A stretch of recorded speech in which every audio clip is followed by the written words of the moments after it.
Becky, and I am super excited about tonight's guest. And when you join this conversation, please state your name. Let us know where you're chiming in from. We want to know that you're here, showing the love. Put some hearts in there, and don't be too shy about asking questions. And you'll see your name pop up there when we do see a question. And Kelly will, I'm sure, will love to answer any that you might have. Absolutely. So first off, I just want to thank you, Kelly, for your time that you're so graciously giving our group tonight. And we have about 80 something women in the group, and it just keeps growing. And so I'm always looking for speakers who will deliver and share, content that's going to be about a value for them so that they can maybe apply it in their own lives. So I really appreciate your time, and I'm going to introduce you here really quick, just in case people didn't read who Kelly is. Let me just get it up here. Sorry. So Kelly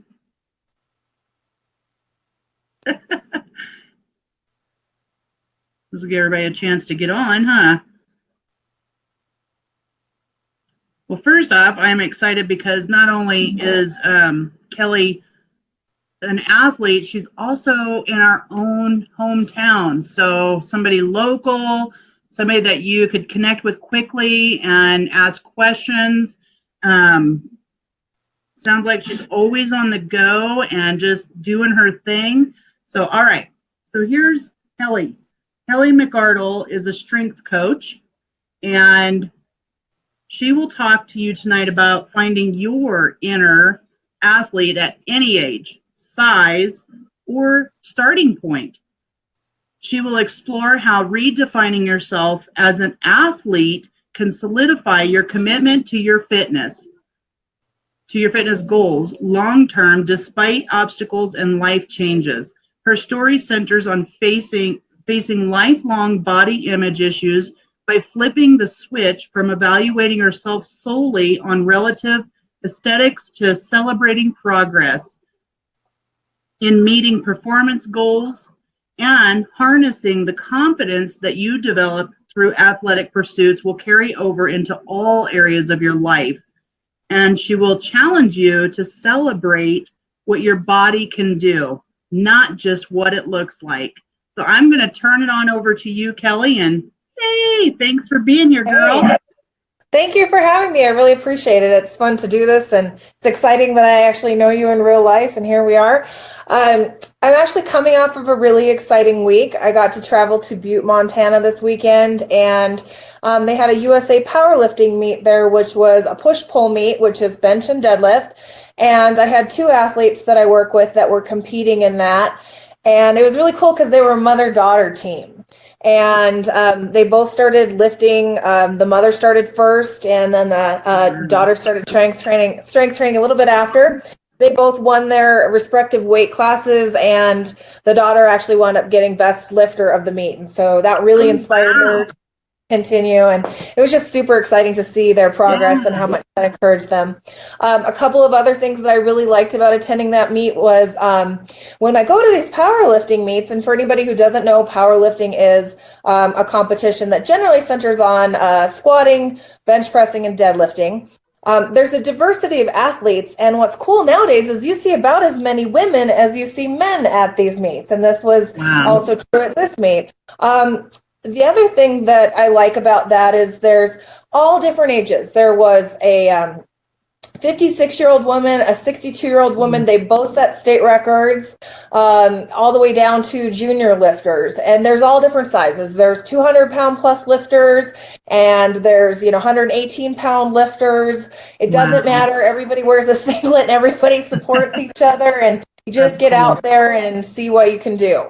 So that was really great. It was fun to see people set records and achieve personal goals. So that's got me really hyped up. I bet. Yeah, so what I'm going to talk about tonight is basically my own personal story and some of the struggles that I had that are pretty common to many people, but how I chose to deal with them is probably quite different than most people at my age would do. I'm 44 now. And then I'll talk to any of the viewers about how they can implement similar strategies to find an athlete within themselves at any age. And so I'm excited to kind of share some of those strategies with you and put some actionable items out there that you can walk away with tonight. Awesome. So I'm just going to kind of share with you the quote that got me started, and that is, "It's never too late to become what you might have been," by George Eliot. And Nice. the concept of that is, as we're approaching middle age, a lot of times we think, oh, this is over. Anything that I might have done, I should have gotten started on by now. And I just don't believe that that's true. I am a CrossFit coach as well, and I see athletes of all ages just doing amazing things. A gal at my CrossFit who is over 70 years old deadlifted over 205 pounds this week. I mean, it's just amazing what we can do. A lot of what's within us, the limitations we have, are limitations that we put on ourselves. So my story basically was not unlike many people in that I was getting to my 39th year, and I was thinking, holy K-Rap, next year I'm going to be 40. And I'd been struggling with my weight my whole life. But not just my weight so much. Struggling with weight is one thing. That's a health issue. But I think the larger struggle that most of us face is the idea that there's something fundamentally wrong with us if we can't control our weight. And so, I had struggled with different eating disorders trying to control my weight, bulimia. I was able to overcome the purging, but I still struggled with binge eating disorder. I would try different exercise routines, but it was difficult to stay focused and stay, just something to keep me going. So when I would wake up in the morning, I would feel like there was this heaviness on me of, how am I ever going to get rid of these demons that are, hanging around my neck and weighing me down, both physically and, metaphorically? And I need to get rid of them before I'm 40, or at least start working on it, or I'm never going to.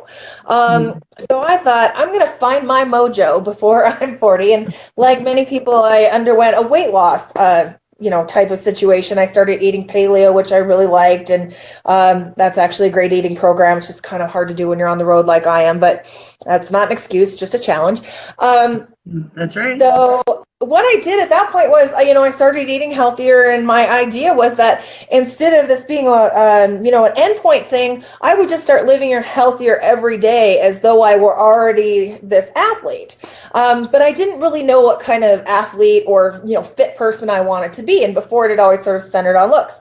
So I thought, well, I'm really in my comfort zone and nothing grows there. So I'm going to try different things.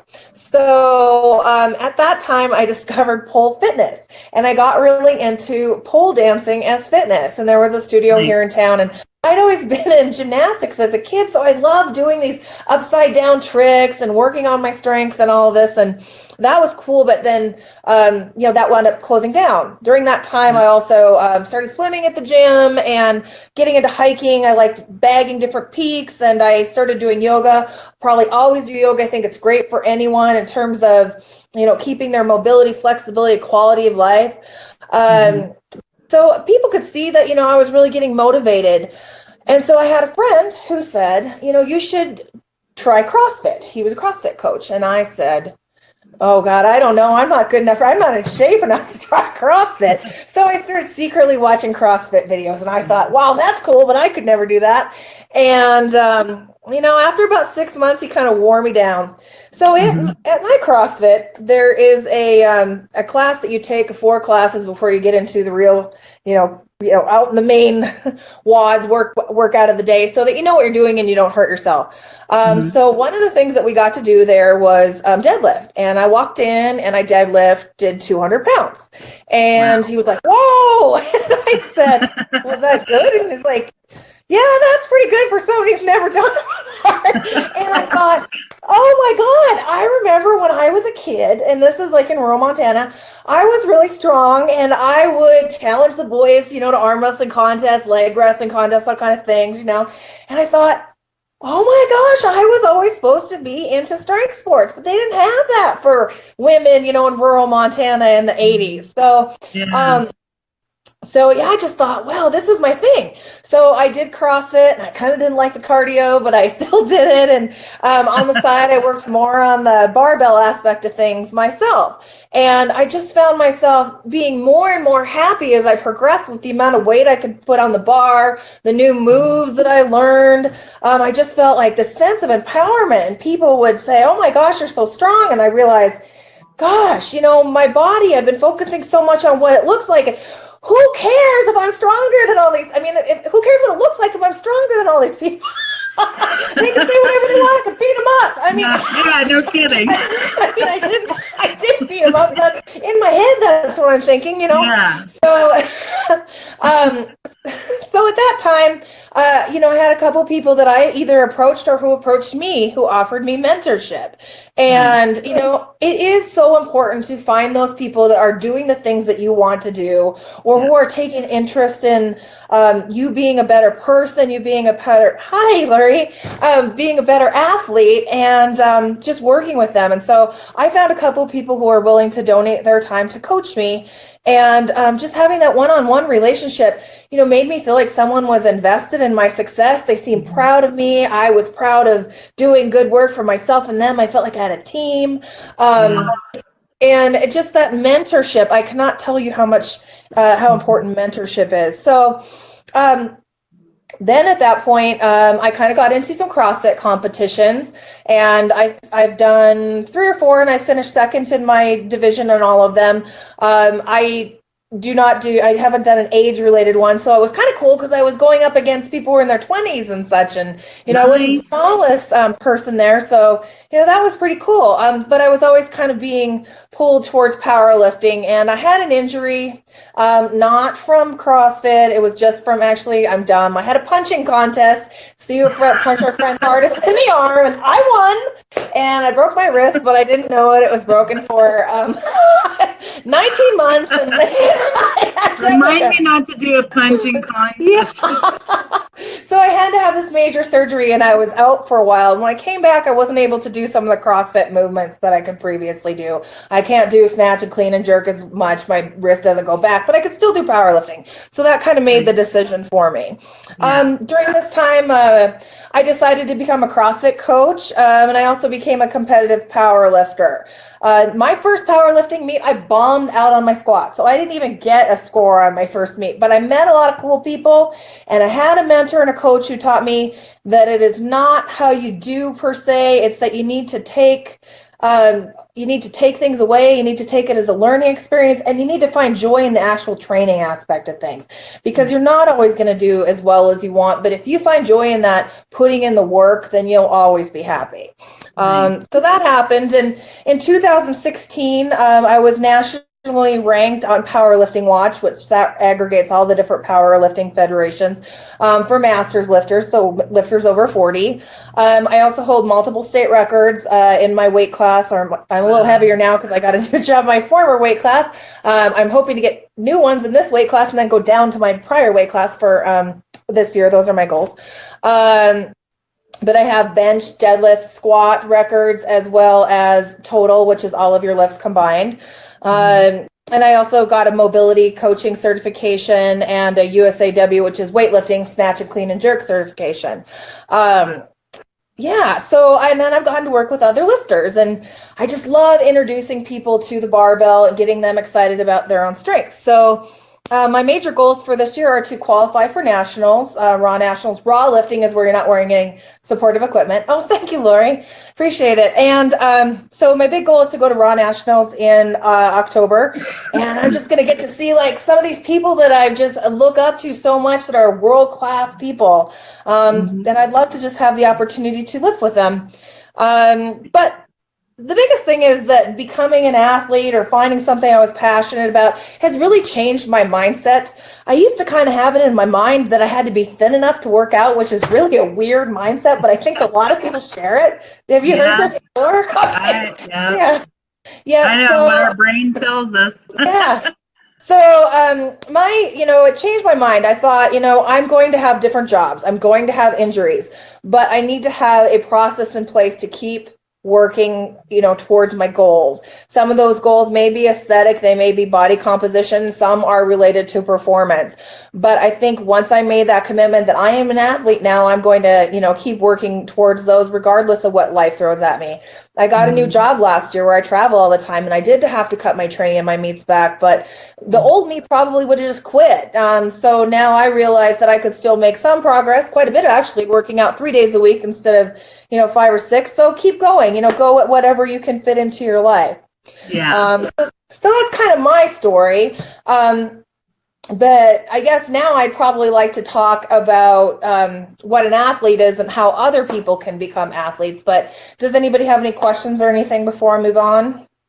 Yeah, I noticed we got a few people on here. I want to acknowledge you guys. Thanks for being here. Push on the hearts, show us some love. Thanks for Anybody being here. got I really any appreciate it. questions at this point from so far what you've heard? I'd like to just add something here.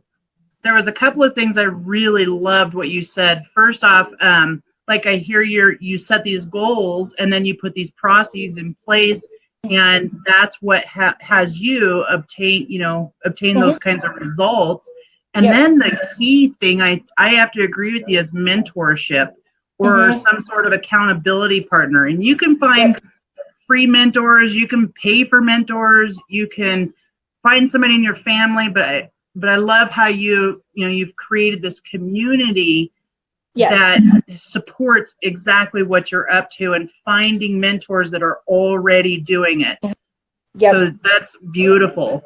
Yep. We have such a welcoming powerlifting community in Montana, but we have, generally speaking, a very welcoming strength sports community in general. And even in Helena, we have a Helena Barbell Club, which has people from all different gyms that come and learn powerlifting or weightlifting. And it's just $7 drop-in fee. So if anybody's here in Helena and they want to check it out, get a hold of me. So that's pretty cool. But now I'd like to talk about what an athlete is, and I'm going to use an inclusive definition because a lot of people think it's this high level elite person. So I'm going to offer you a few different ideas. From dictionary.com, it's a person trained or gifted in exercise or contest involving physical agility, stamina, or strength, a participant in a sport, exercise, or game requiring physical skill. Vocabulary.com, which is a little bit more elaborate, would say an athlete is someone who trains and competes in sporting events as professional or just for fun, like an athlete who bowls on a team, runs in local 5K races, or wins a gold medal at the Olympics. So, I mean, they're kind of like bowling team or Olympics, whatever. Um, but myself, I would offer that an athlete is someone who trains for and competes in sporting events. Oh, sorry. I'm sorry. I went back to that thing. I would offer that an athlete is someone who trains with goals in mind and has a specific level of commitment to skill acquisition and has a plan and Yeah, systematic preparation. I So, love that. Yeah. so, but examples of goals can be different things. For me, when I first started, I had goals related to how much weight I wanted to move. And then the next goal was like I was going to prepare for a CrossFit competition. At one point, I prepared for a 5K using the Couch to 5K program. That's a very popular goal for people. With yoga, many people will do a progression towards certain poses that they want to achieve. And even those people, you know, they identify as yoga practitioners, they're still athletes under my definition. So runners, somebody who wants to swim a certain distance, maybe do one of those short sprint women's triathlons that they have in the summer. These are all great goals. Or even just something as simple as I want to be able to do 50 push-ups in a day. You get a program for, progressively adding on to the number of push-ups you can do from zero strict push-ups to 50 in one day. And that's a very doable goal. It seems really hard when you don't have a single push-up, but it's a very Yeah. achievable goal. And that's like, one of those things that you would do a progression for. Yeah. So those are just some examples of athletic goals. So what I'm asking you to do here in this type of fitness is that we're taking the focus off of simply aesthetics and putting it onto performance. Now, a lot of people do achieve better aesthetics through focusing on performance goals, but you're not going to probably receive the, creme de la creme of aesthetic goals. But that being said, there are some people that want to be fitness models and bodybuilders, and that is a great goal for those people, and they have specific training that they do that is specifically focused on aesthetics. But for most people, you want to be healthier, you want to acquire some skills, you want to see yourself getting better at something. That's the kind of things that would keep you motivated, but you're still probably going to have some aesthetic benefits from that. But that's not the main focus. You can be 70 years old. You can be, not the weight that you want to be. You can be too small. You can be too big. You can not have enough muscle and still get started and still make progress. So the focus there is to focus on looking at performance milestones or skill acquisitions. Now, can I do something that I wasn't able to do 6 months ago? I remember something important for me, and I can't do it right now, but I could when I was at a different weight, was to be able to do strict pull-ups. And that is hard. It took me a year of progression to be able to get to do, just like 5 strict pull-ups. I think it took me a year just to get my first one. And that's like having a long-term goal where you just have to keep believing and do the little pieces, and see progress over time on how much you can lift and how much closer you get and how much, you have to break it up into different little mile markers. And then I would say, so the paradigm shift is from just aesthetics to focusing on performance. And with that, that's focusing on skill acquisition and then focusing on setting particular goals and mediums. So as you keep hearing goal setting, goal setting, goal setting, as opposed to just, I'm going to go to the gym and I'm going to get on the treadmill for this amount of time. That's great. If you have, like, my goal is to be able to run this far, or my goal is this particular time. But if it's just to go a certain time, number of times a week, it may not be motivating enough. And that's why I'm asking to maybe change it up and challenge yourself a little bit more in a different way. So now with that in mind, what an athlete is, I would then go to the question of how does this change me as a person? It's going to make you more empowered in all aspects of life. You've already seen that if you put the work in, that you can make progress. Now, you progress every single day, but if you are recording your times or your weights lifted or your ability to do a certain skill, even if it's something like yoga, or how flexible you are, how close could you get? We had one guy in my gym that got injured. His goal was to touch his toes because he had never touched his toes before. And so he, over that time, worked on touching his toes, and so every day he measured she said the video isn't working for her, measured touching his toes. So once you see that, you realize that you can set those types of goals and make that kind of progress in all areas of your life, whether that's career or school or any other thing. It also teaches you to be committed beyond obstacles. If you're committed to being an athlete, there are going to be things in your life that challenge you. It's not like I'm being paid to train for the CrossFit Games. I'm not, in the NFL. Nobody's paying me to do this. So, work gets in the way. If you have to travel, if you have school, if you have a baby, maybe you have an aging parent you need to take care of. You have an injury. Injuries are a huge thing as we grow older. Not even just injuries like, I broke my hip or something like that, but I mean, overuse injuries, like people's shoulders wear out in time. And a lot of people have to work around things like that as they become older athletes. So, it's finding those things that you can do when you are injured. When I was injured and couldn't lift, my core got really strong and my cardio got better because I thought, I'm going to just stay committed to the routine of having, a daily routine of things that I work on. And then it gives you the benefits of being part of a community. Now, I'm going to bring up something a little controversial. So many people out there say, I need a workout partner. Yeah, you do need a workout partner. But if your partner that you have is, somebody that you know from something else other than working out, the chances that their schedule is going to be exactly the same as you and that you're going to have similar goals are pretty small. And so, it's going to work for a few weeks. but usually it doesn't work long term. So if you join something like yoga class or a running club or a group that is preparing for triathlon, or you go to a local CrossFit, or you become part of a powerlifting community. When I first started powerlifting, there weren't a ton of powerlifters, so I would go to meet, I would add all these people on Facebook, I would add them on Instagram, we would keep in touch that way. But it gives you the benefits of being part of a community. And if you're doing something like that, you find that the people aren't more committed to continuing to do the exercise because they're interested in the same things as you, and they're going to meetings or events at the same time you are. So your schedules work together. Yeah. So it's a great way to make new friends. Maybe you can take a friend with you every once in a while. I love to go to yoga classes with my friends. Every once in a while they'll come lift with me, but realistically, it often doesn't work for the long haul. So if you can find a community of people to engage with and become part of that community, you'll make new friends and you'll find yourself more committed to your long-term goals. I love that. Yeah. So that's just one of the controversial things I have about gym buddies, but a different way to make a gym buddy. Any questions about any of that before we talk about how you can become an athlete in your own daily life? Carolina, do you have were you able to get the video on? It must be on your side. Just try refreshing or leave the page and come back in. Does anybody, Lori, Ragada, Darcy, you guys got any questions at this point? If they have one, I'll just pop it up on the screen.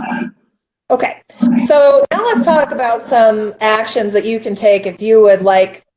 Hello, Arizona. Let's talk about some actions that you can take to find that inner athlete in yourself. The first thing that I would encourage you to do is just to commit to trying some new things.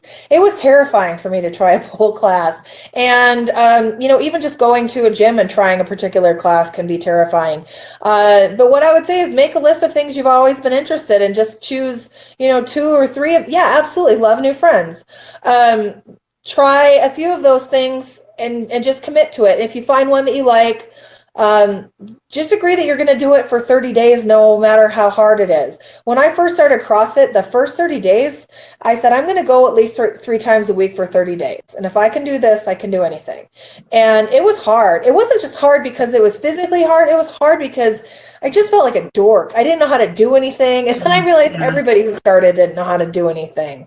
Give us a guess if you've ever felt like a dork going into the gym. Yeah. So,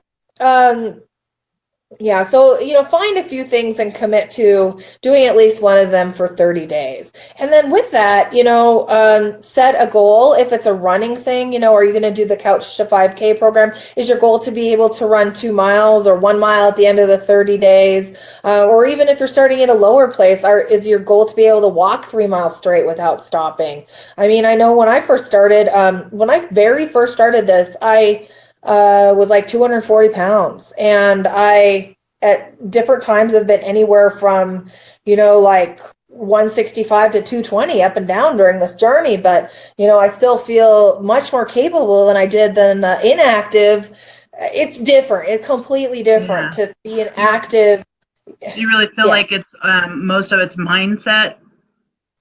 Yeah, I mean, I think mindset, but I also think that, different body composition, a different weight, and also the fact that, I've been working on flexibility, so at different weights, it's not as traumatic to my body, I guess. It's still traumatic, and it's still, you want to be in your most comfortable place, but don't let it stop you. Just adjust your goal for where you are. We'll have to start a 44 club because my birthday's on the 31st, and I'll be 44. Oh, wow, cool. So let's see. So set a goal, and then I would really encourage you to find that mentor or an accountability community.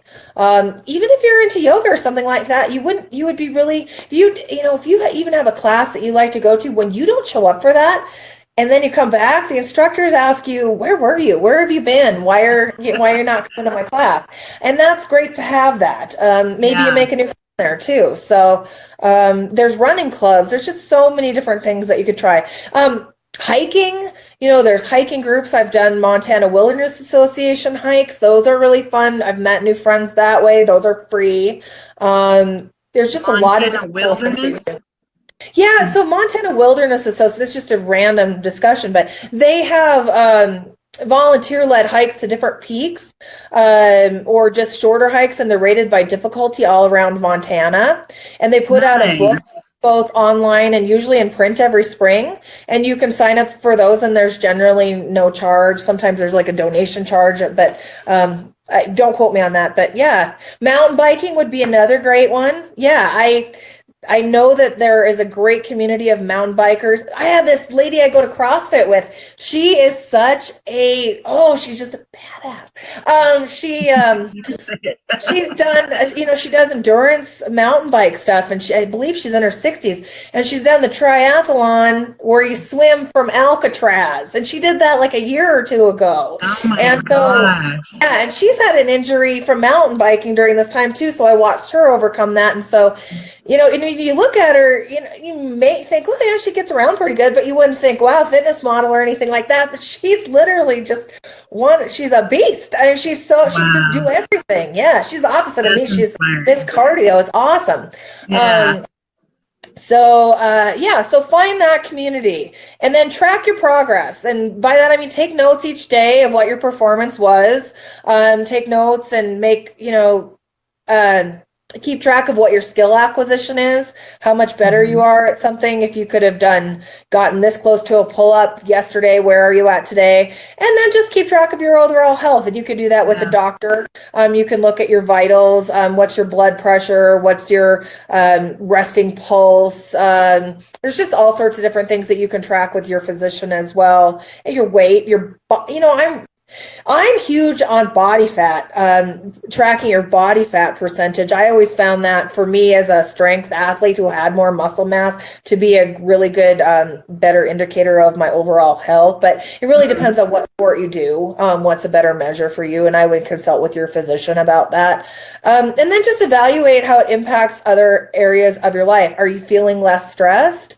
Sometimes you're eating better food because you're more committed to this healthy lifestyle. So, you may not even have to try to eat as well because you just naturally want to do it because you've already expended this time on your athletic pursuits and you perceive yourself as an athlete. So that's some of the positive ways how it may impact other aspects of your life. So you want to keep track of that too. So basically, we've talked about kind of my story and how I had to go find my mojo and how I became a coach and a successful athlete. What are some of the paradigm shifts that's going to help you in terms of it's going to empower you in other areas of your life, and it's also going to help you stay committed to your fitness despite obstacles. And then I just want you to remember that quote that I talked about, which was, it's never too late to become what you might have been, to do what you might Yeah. have done. I shared a video via Susan of a gal in my gym, Jerry. Jerry is over 7 years old, and she just deadlifted 205 pounds the other day. The CrossFit main Wow. site actually picked up that video, and I believe she has over 100,000 views from today on that on Facebook. Wow. Yeah. So Yeah. Jerry's pretty inspirational. And so just, we talked about finding different things that are outside of your comfort zone to try something new. Make a list right now. Make a list of 3 things and write down a day that you're actually going to do that next week. What's your next step? When are you going to really do it? What are you going to So do next week to make this happen? So, yeah, get your butt into gear, guys. yeah. So who's in the whoever's on here, why don't you guys comment, what are some athletic stuff that you've done or are currently doing? And what are some goals based on what you just heard Kelly share, that has inspired you maybe into, just checking out the athletic side? I know I've always kind of had this thing about checking because I love kickboxing, Oh, yeah. but I've always wanted to try CrossFit. But Oh, I come always on. that doubt in my head, yeah, that I don't know, it seems hard, but Yeah. Well, we just can from scale anything for you. Yep. yeah, Yep. I'm inspired to really just check it out. Anybody else? What do you guys? Go ahead. Me? Oh, yeah, sorry. So no, okay. I just want to share one other thing. Sometimes you set a goal that's so big that you can't even really understand how big the goal is, when you set it. So I always had a goal of, and this took me years to get there, but I hit a goal a little over a week ago. I got a 400-pound deadlift. And so I'm really excited about that because that was a goal that I had been working on for about 4.5 years. So obviously there were a lot of little goals that needed to be met in the middle there. I had only in person ever met one other gal who had done that. I know there are other people, but I only have, I only know a couple people in person that I've seen. So that was a huge thing for me, and I'm pretty excited. So set that goal so big that you have to set other goals. Yeah. That's pretty amazing. So Ragada said she loves to swim. Do you like distance swimming or sprint swimming?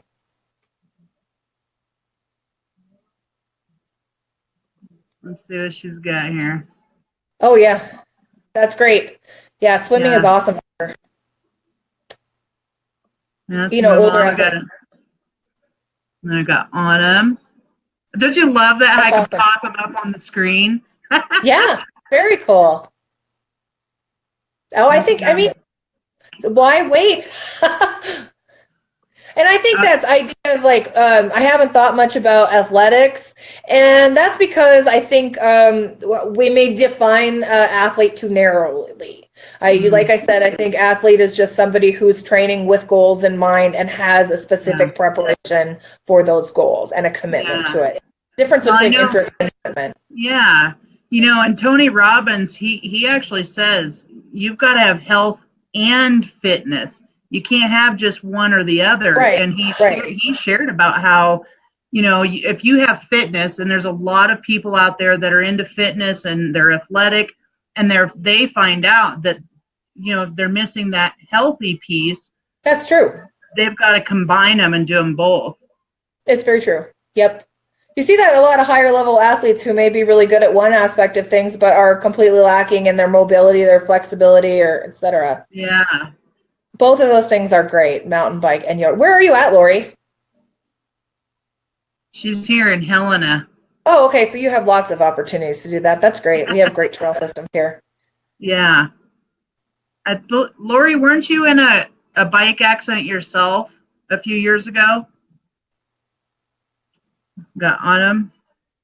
My biggest goal is to get to a healthy body fat ratio. Yes, I'm with you, girl.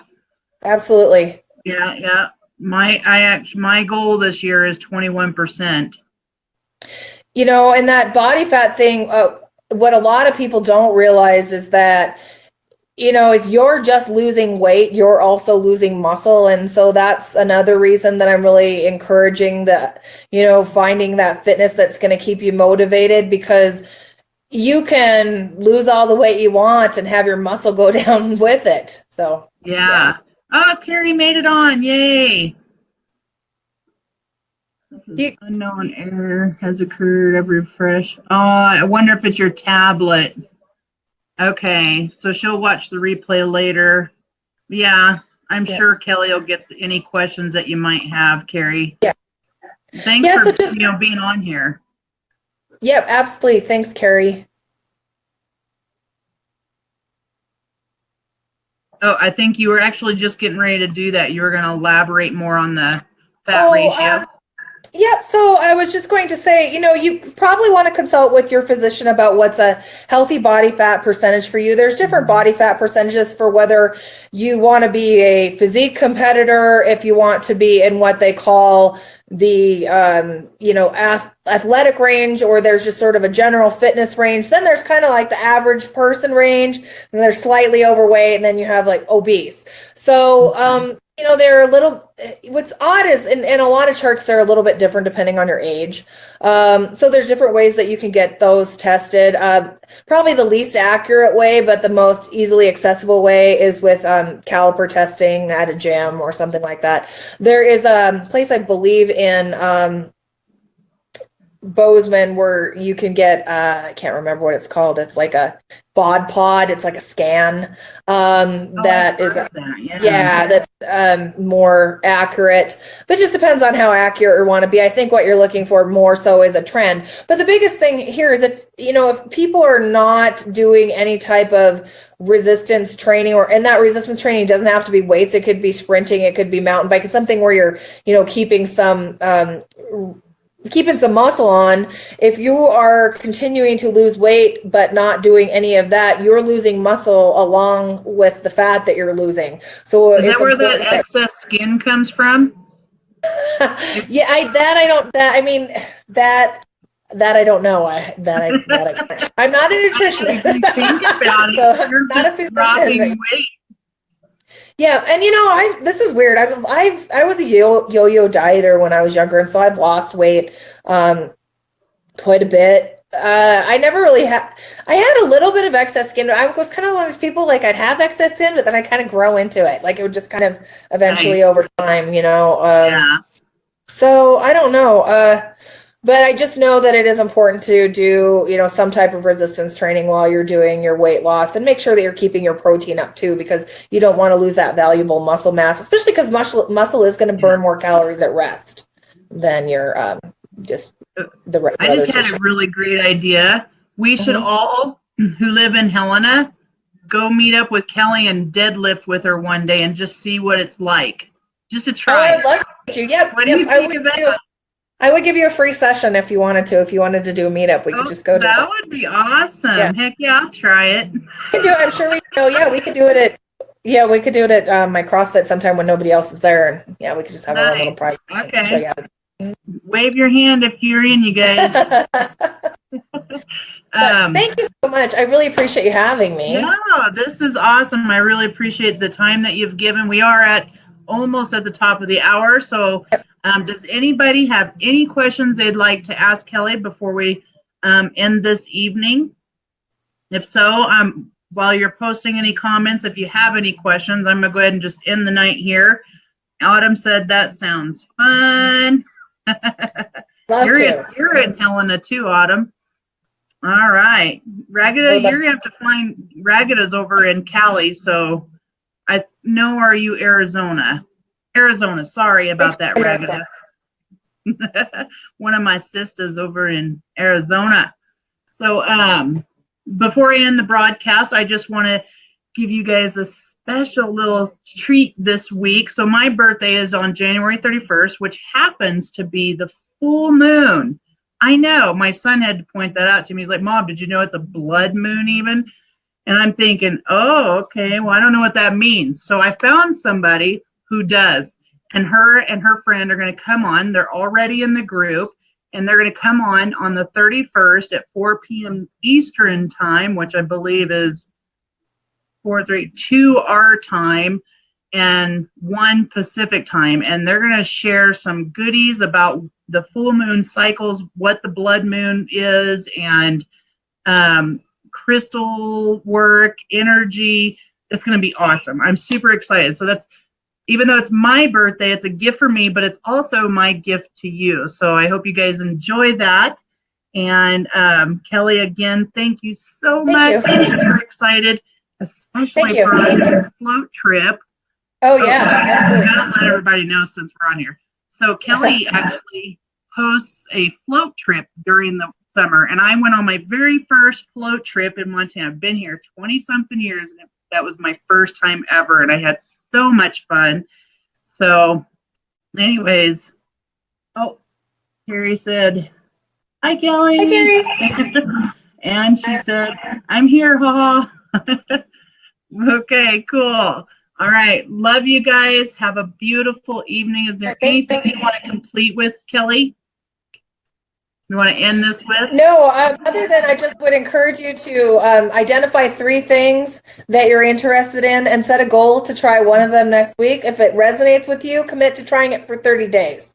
See where you're at? All right. I'd love to hear your follow-up. Thank you. Okay. Thank you, guys. Thank you. Have a good night. Have a good one. Thanks, Darcy. Take care.